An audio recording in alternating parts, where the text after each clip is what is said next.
Kamusta po mga kababayan? Si Kamanong po dito po sa Tambayan mga kabayan. Nagbabalik po. Nagbabalik po muli para po magkomento po sa inyo. Magandang araw po, tanghali, hapon, gabi. Madaling araw po sa atin lahat saan man sulok ng bansa o mundo tayo naroon. Naway maingatan po tayong lahat mga kababayan. Umpisa na po natin mga tambay.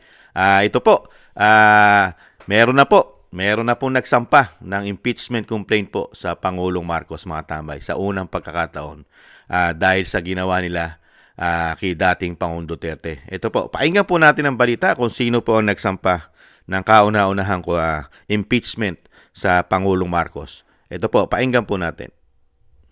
Flash Report! Naihahatid po sa atin ni Pamela Vasquez. Pam? Siyang aming magandang hapon, inihain ng Duterte Youth Party List ang kauna-unahang impeachment complaint laban kay Pangulong Bongbong Marcos sa Kamara.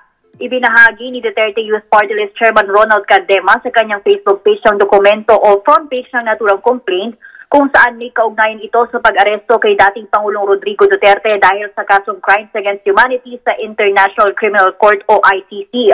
Humihingi pa tayo ng verifikasyon at karagdagang detalye, partikular kay House Secretary General Reginald Velasco ukol dito. Abangan ang buong detalye dito lamang sa Teleradyo Serbisyo at Radyo sa 30. Kaservisyo mo sa Kamara, Pamela Vasquez para sa Teleradyo. Yan po mga tambay, may naghahain na po ang Duterte Youth po mga tambay. Si Ronald Cardema mga tambay ay naghain na po. Lalo-lalo po sa ginawa po nila. Yun po ang ground, yung ginawa po nila sa dating Pangulong Duterte.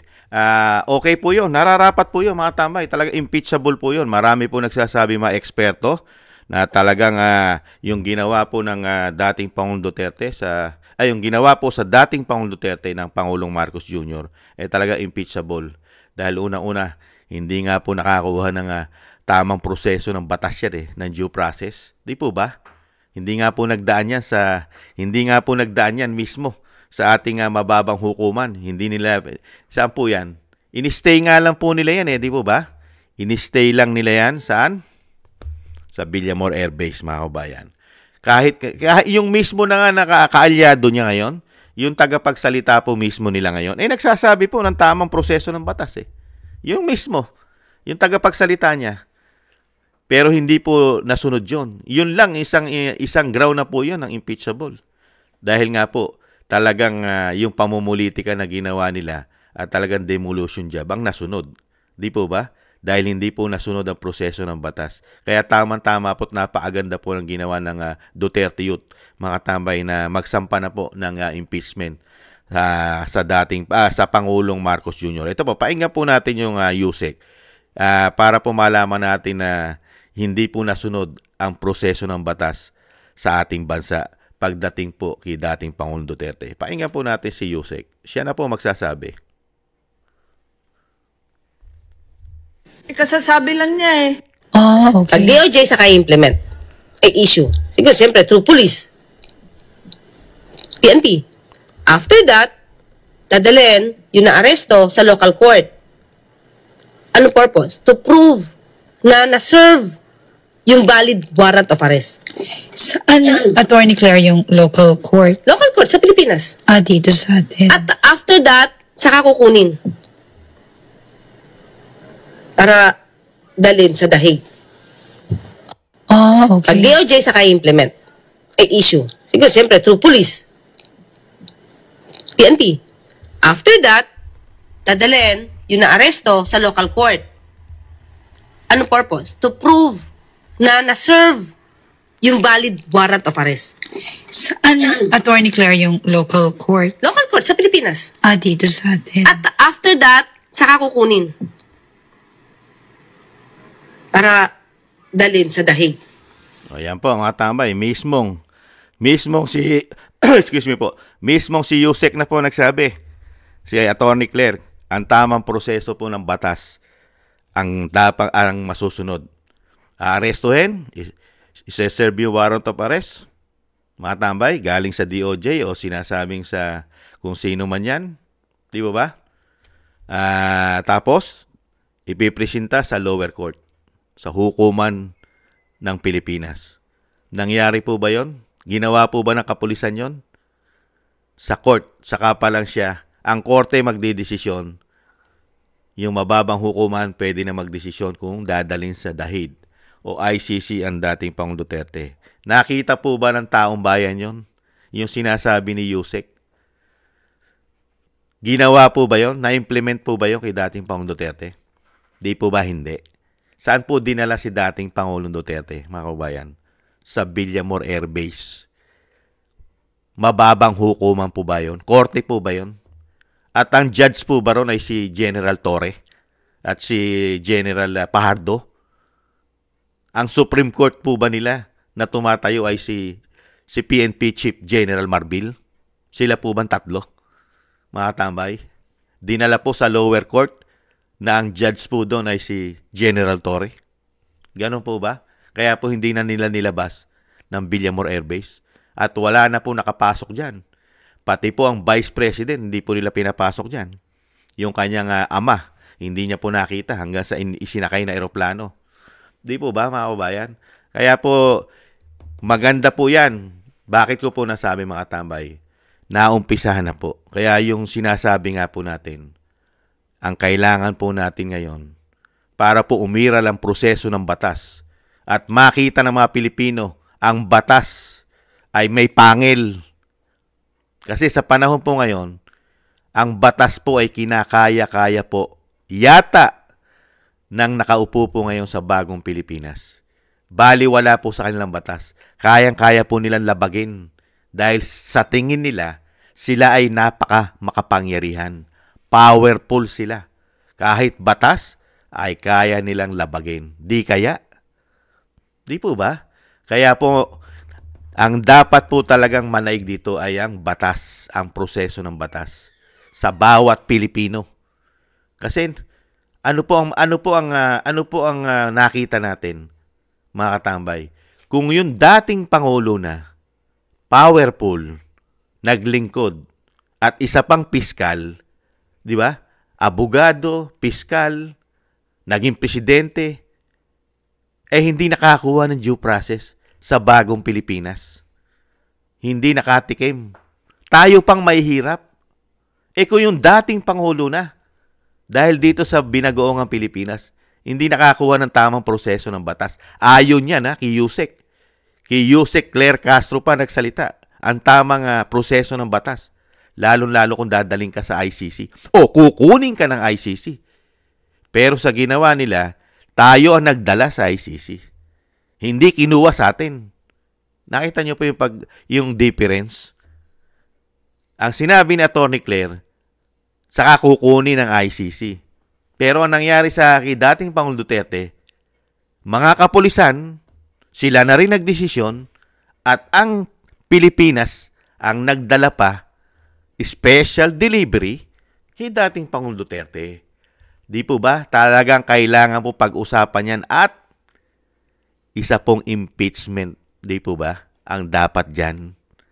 Di po ba? May ground ng impeachment na nakita ang Duterte Youth. Sa pangunguna ni Ronald Cardema. Di po ba? Kaya po mga kabayan, kailangan po talaga natin ng black voting. Black voting po mga kabayan. Napaka-importante po yan, black voting. Solid po, lalo-lalo po sa Senado at Kongreso. Dahil diyan po magsisimula ang impeachment, mga kababayan. Diyan po magsisimula ang impeachment. At syempre po, bantayan po natin ang COMELEC. Dahil nangangamoy na po, di po ba? Pag hindi po natin ginawa ang black voting, mga kababayan, at PDP laban, yan na lang po ang talagang isa natin na nakikitang solusyon para po kahit papaano may protection po ang ating mga kandidato. Kung iba black voting po natin, wala na po tayong isisingit. Dahil po nakikita po natin ang COMELEC, napakarami pong issue rin ng sinasabi po na dayaan. Dahil marami po nagpapatotoo dyan. Unang-una na po si Atty. Glenn Chong. Di po ba? At si Atty. Respicio. Kaya po yung sinasabi nga po nila, kahit papaano, malaking panlaban po ng mga gustong magbago o yung gustong mabago pa ang sistema na ginagawa po ng binagoongang Pilipinas na sinasabi na mismo ng Vice President na ang ating bansa ay papunta na sa basurahan, mga tambay. At ang sinasabi pa ng Vice President, mas grabe po, kademonyo, Kademonyo raw po, grabe daw po. Kademonyo di umano, ayon sa Vice President, ang nanunungkulan po sa ating bayan ngayon. Direkta po yan, sinabi ng Vice President, na grabe kademonyo ang nanunungkulan po sa ating bansa. Di po ba? Kaya po, saludo po tayo sa Duterte Youth dahil na kauna-unahan po ito, mga tambay. At masusundan pa ito. Napakarami po kasing impeachment ground na po pwedeng ihabla o ikaso dito sa Kongreso, mga tambay, para ma-impeach ang presidente. Napakarami po. Di po ba? Lalo-lalo na yung paggalaw nila. Yung pagpirma po nila sa budget ng 2025 national budget. Marami pong blanco yan. Nasingitan daw po yan, 241 billion. Impeachable po yan. Pinirmahan ng Pangulo po yan. Di po ba? Yan po. Isa po yan. Pinag-uusapan na po sa korte yan. Sa Supreme Court. Nasa Supreme Court na po yan. At pagka po yan ay nakita ng Supreme Court na talaga sablayan, isa pong ground yan. At yung PhilHealth, isang ground po yan ang impeachment. Di ba? Dahil nakita po ng Korte Suprema dyan na may mali.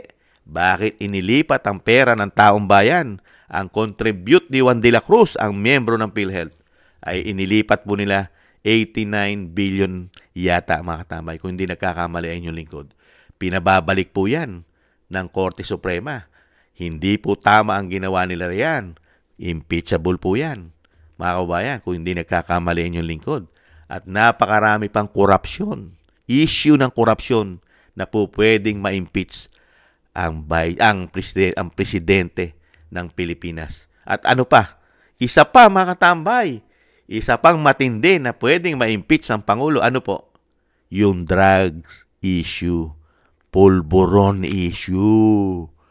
Pag po kasi yan ay, yan po ay dumating na siya po ay ma-impeach at patatawag na po yan at i-impeach na po sa Senado yan, mauobliga na po yan, mga tambay, na magpa-drug test. Pagka po may nag-file ng impeachment tungkol po sa kanyang pagiging addicted daw po sa pulburon, mauobliga na po yan, mga tambay. Kailangan niya na pong patunayan, lalong-lalo kung may impeachment po sa kanya, na siya po ay gumagamit ng pulburon. Kaya po napakarami po. Sunod-sunod na po yan.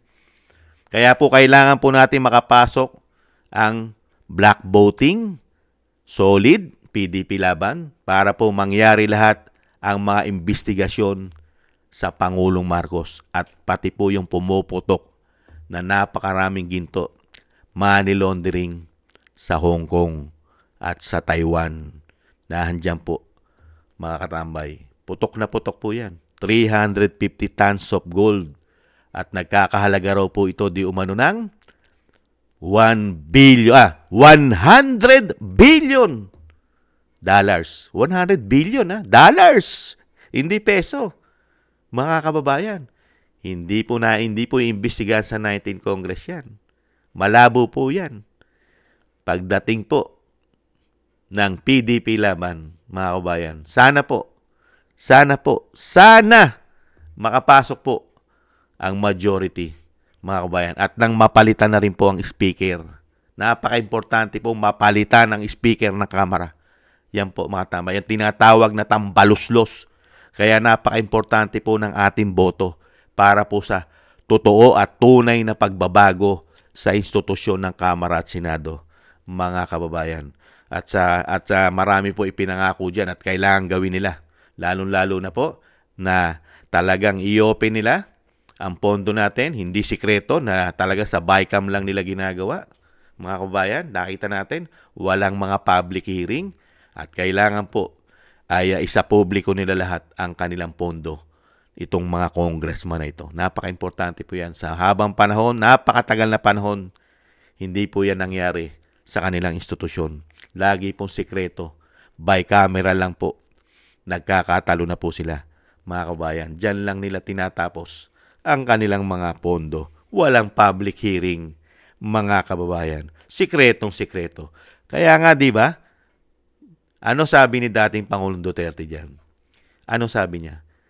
Yang dalawang institusyon na yan, ang pinaka-worst, pinaka-rotten, pinaka-bulok, at pinaka-corrupt na institusyon sa ating bansa.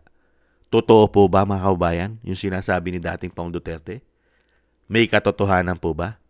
Di po ba nahayag? Nahayag na po ang trabaho nila. Impeachment pa lang ng Vice President. Ano po ang umuugong dyan? Marami nagsalitang congressman. 150 million daw pataas. Pumirma ka lang. Ano pa? Yung mga ginagawa nila sa BICAM. Mga special. Di ba? Pera. Ano pa? 2025 national budget. Ano pa? Yung ginawa nila sa DepEd nung panahon. Di ba? Ang Vice President, ang Secretary dyan. Di ba? Marami yan. Puro pera. Kaya po, maimbestigahan po lahat yan. At dyan po magaganap ang patong-patong na impeachment na ibibigay nila sa Pangulong Marcos, mga kababayan. Kaya po nga hindi po magugustuhan. Kaya nga po ang pamahalaan natin ngayon, gigil na gigil. Talagang puspusan po. Puspusan at talagang, yung ginagawa po ng Pangulong Marcos, talagang kailangan manalo sila para po mapagtakpan lahat ang sinasabi pong issue nila at hindi po siya ma-impeach. Napaka-importante po kay Pangulong Marcos ang halalang ito. At napaka-importante lalo sa taong bayan ang halalang ito. Dahil kay Pangulong Marcos di umano, pinoproteksyonan lang niya yung kanilang mga pangsariling interes at yung mga kanilang ginawa na anomalya di umano sa ating bansa. Pero tayong taong bayan, ang pinoproteksyonan natin, yung ating kaperahan at yung ginawa nila dapat sila'y managot at maimbestigahan. Pinoproteksyonan natin yung ating mga tax sa ginawa nila. At kailangan may managot. Yan ang kailangan natin gawin. Hindi katulad nila, pinoproteksyonan nila na sila po ay hindi po mabuko, maimbestigahan. At hindi po makulong o ma-impeach. Kaya iba po ang layunin nila sa layunin natin. Layunin natin, pagbabago. Mailahad. Managot lahat ang nagsamantala, ang nagnakaw, di umano, sa pera ng bayan, mga kabayan. Saludo po tayo at saludo po ako, mga tambay. Sumasaludo po ako sa Duterte Youth at inumpisa na po nila ang impeachment complaint sa Pangulong Marcos. At tayo po, bilang botante, bilang Pilipino, mga tambay, gawin naman po natin ang nararapat. Black voting, PDP laban solid. Para po magtuloy-tuloy na po ang investigasyon sa Pangulong Marcos, mga kababayan. At tamang proseso ng batas ang masusunod. Batas, hindi katulad ng ginawa nila sa dating Pangulong Duterte na tinapon mo parang hayop at hindi para bang hindi siya Pilipino, mga tambay. Yung mga banyaga nga, pagka kinuha nila sa bansa natin, dumadaan pa sa korte ng Pilipinas. Samantalang dating Pangulo, Pilipino, hindi mo malang dinaan sa korte ng Pilipinas, inilipad mo agad. Unbelievable. Samantalang tayo, sumasagip tayo ng ating mga kababayan, lalo OFW, na makuha natin, maisalba natin ang buhay sa mga nangaaping bansa sa ating mga kababayan. Samantalang tayo, dating Pangulong Duterte, hindi mo man lang binigyan ng proseso ng batas at wala man lang kayo sinampang mga kaso sa Pilipinas. Kaya po nakakalungkot. Ano po kaya nangyayari sa ating bansa? Tayo ba'y tuta? Tayo po ba'y aso? Aso na ba tayo ng banyaga? Tuta na ba tayo nila? Sunod-sunuran? Baw ng baw? Siyempre, may ugat po kasi yan. Ano po ang ugat niyan? Kasakiman. Kagahaman. Yung sinasabing greedy. Ayaw nang mawala at ayaw nang bumaba sa kapangyarihan. Yan po kasi ugat niyan . Kasi lahat po naman kasi may ugat, may dahilan. Di po ba, mga tambay? Yan po, mga tambay. Yung sinasabi nga po ni dating Pangulong Duterte, Vice President, black voting po. PDP laban, solid po tayo. At yung mga party list po, spread po natin, hiwa-hiwalayin po natin ang boto. Kung tayo po'y marami sa pamilya o mag-asawa po tayo, ayan, nangunguna po yan. Yung Duterte Youth po, party list po yan. Iboto po natin yan. Tapos bumoto pa po tayo ng isa pa. Kung tayo ay mag-asawa, boboto, at least 2 party list na po maboboto natin. Malaking bagay po yon. Maraming papasok na party list po sa PDP Laban. Yan, yung Duterte Youth. At siyempre po, yung iba pa nating mga party list. Alam nyo naman po yan, mga katambay. Naka-program naman po sa atin yan. Yung mga party list po natin. Pag anuhin nyo po, spread nyo po, mga kabayan. Napaka-importante po yan para makapasok po ang mas maraming party list ng PDP Laban, mga kababayan. Ngayon, lalo kung mas marami pa tayo, di ba? Kung mga 10, 5 sa pamilya, o di at least 5 PDP Laban party list na po ang may boboto natin. Kasi isa lang naman po kailangan sa boto natin. Isang party list lang po, isa. Kaya kung mas maganda, mas marami makapasok, di po ba? At marami pong magi-impeach sa Pangulong Marcos, mga tambay. Thank you po mga tambay sa ating mga subscribers. Maraming salamat po. Shoutout po sa inyong lahat. Maraming salamat po sa inyong lahat. At alam nyo naman po yun, mga kababayan, ang pagpapasalamat na inyong lingkod. Shoutout po sa ating mga subscribers. Ingat po kayo. At thank you rin po sa mga nagbibigay ng biyaya sa inyong lingkod. Thank you po. Kingston 123 ng Hong Kong, Eric Hershio ng Canada, Jake Yahut ng Maisog, California, USA, Gina Ray Solidides ng Berlin, Germany, Julieta Celona ng Sydney, Australia, Baby Roman, Ate Isa ng Cagayan Valley, Jem Aris ng United Arab Emirates, Jobilin Watanabe ng Japan, ako si Pilam at si Annie Joe. Maraming salamat po sa inyo. Thank you po. Ingat po. At syempre po, thank you po sa gusto po ng Tambayang Makabayan sa YouTube at TikTok. At ganoon din po sa mga nagko-comment, like, share, and subscribe, mga katambay. At syempre po, yung panalangin at dasal po natin sa dating Pangulong Duterte na maingatan po siya at lalong-lalo ang kanyang kalusugan at makabalik po sa ating bansa sa lalong mabilis. At ganoon din po ang pag-iingat po sa Vice President na napakarami po nagpapabagsak na talagang gustong-gusto na po siyang palitan. Ingatan nawa po ang Vice President sa kanyang mga paggawa, mga kababayan. Mahirap na po ngayon ang sitwasyon dahil po maraming ayaw na umalis sa kapangyarihan sa pagiging greedy nito, mga kababayan. Thank you po. Tayo rin po. Ingat po, mga kababayan. Doble ingat po tayo. Paalam po sa muli. Bye-bye.